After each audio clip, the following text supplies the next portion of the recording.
চার দফা দাবিতে মাধ্যমিক শিক্ষকদের কর্মবিরতি চলছে। তো আমরা বর্তমানে রয়েছি পিরোজপুর সরকারি বালক উচ্চ বিদ্যালয়। এই যে 3 দিনের কর্মবিরতি বার্ষিক পরীক্ষা চলাকালীন সময় এই যে কর্মবিরতি চলছে, এতে অভিভাবক শিক্ষার্থী সহ যারা রয়েছে তারা আসলে ক্ষোভ প্রকাশ করেছে। তাদের অভিযোগটা এমনটাই রয়েছে যে হঠাৎ করেই যে কর্মবিরতি শুরু হয়েছে, এই কর্মবিরতির কারণে বার্ষিক পরীক্ষার সময় শিক্ষার্থী এবং অভিভাবক সহ যারা রয়েছে তারা আসলে ক্ষোভ প্রকাশ করেছে যে পূর্ব ঘোষণা ছাড়াই আজকে তারা কর্মবিরতি পালন করছে, এমনটি অভিযোগ করেছে। আসলে কেন আজকে এই কর্মবিরতি চলছে বা কি দাবি রয়েছে শিক্ষকদের, আমরা এখানে সরকারি বালক উচ্চ বিদ্যালয় একজন শিক্ষকের কাছে শুনবো যে কি অভিযোগ রয়েছে বা কি কারণে তারা এই কর্মবিরতি করছে। আপনারা ইতিমধ্যে অবগত হয়েছেন আমাদের বার্ষিক পরীক্ষা চলাকালীন সময়ে কেন আমাদের কর্মবিরতি দিতে হয়েছে। আমাদের এই কর্মবিরতি কিন্তু আজ থেকে নয়, আমরা গত বুধ এবং বৃহস্পতিবার আমরা ঢাকায় মাওসিতে অবস্থান কর্মসূচি পালন করেছি।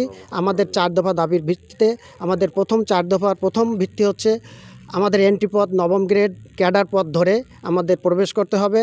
দ্বিতীয় আমাদের হচ্ছে টাইম স্কেল, সিলেকশন গ্রেড এবং অন্যান্য যে পাওনা সেগুলো আমরা ঠিকমতো সময় পাচ্ছি না। অর্থাৎ প্রায় 20 থেকে 21 বছর হয়ে গেল আমাদের যারা 5 সালে 6 সালে নিয়োগপ্রাপ্ত হয়েছেন তারা এখন পর্যন্ত একটা টাইম স্কেল সিলেকশন গ্রেড পায়নি, এবং এটা কিন্তু আমাদের হাইকোর্ট এবং সুপ্রিম কোর্টের রায় আছে। তারপরেও আমাদের বঞ্চনার শিকার হচ্ছি, আমরা বৈষম্যের শিকার হচ্ছি। এবং আমাদের যে আরেকটা দাবি সেটা হচ্ছে পদোন্নতি। অর্থাৎ ধরেন আমি এখন 29 বছর চলছে আমার, এখন আমি যে পদে ছিলাম সেই পদেই আছি, আমার কোনো প্রমোশন হয় না, সহকারী প্রধান শিক্ষক হতে পারিনি, প্রধান শিক্ষক হতে পারিনি। অন্যান্য ডিপার্টমেন্টে দেখা গেছে যে এই 28 বছর চাকরি করে কিন্তু তারা 4র্থ গ্রেড 5ম গ্রেড চলে গেছে, অথচ আমরা কিন্তু সেই এখনও নবম গ্রেডেই আছি। সুতরাং আমাদের এই দাবি যৌক্তিক, এবং এরপরে আছে অ্যাডভান্স ইনক্রিমেন্ট এবং আমাদের আলাদা অধিদপ্তর।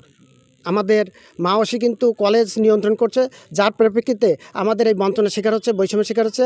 আমরা চাচ্ছি আমাদের মাধ্যমিক অধিদপ্তর ইতিমধ্যে কিন্তু মাননীয় প্রধান উপদেষ্টা আমাদেরকে সম্মতি দিয়েছেন, কিন্তু তা সত্ত্বেও আমাদের প্রজ্ঞাপন জারি হচ্ছে না। আমরা আশা করি আমাদের এই 4 দফা অতি দ্রুত আমাদের বাস্তবায়ন হবে। প্রধান উপদেষ্টার স্বাক্ষর হয়ে গেছেন, এখন জাস্ট প্রজ্ঞাপন হওয়া বাকি।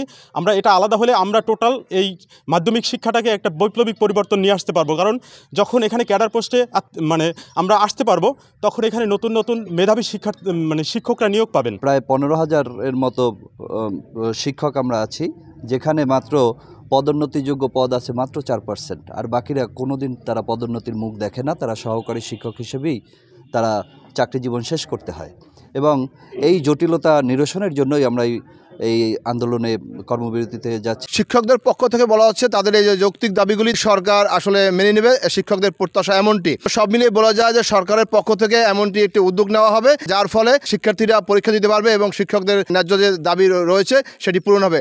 এটা সরকারের পক্ষ থেকে এমন একটা উদ্যোগ নেওয়া হবে, এমনটাই আশা করতেছে সংশ্লিষ্টরা। তো পিরোজপুর শিক্ষকদের যে 3 দিনের কর্মবিরতি ছিল, এটি ছিল আমাদের সর্বশেষ বালক উচ্চ বিদ্যালয় থেকে। জিয়াউল হক জিয়া, সময় সংবাদ, পিরোজপুর।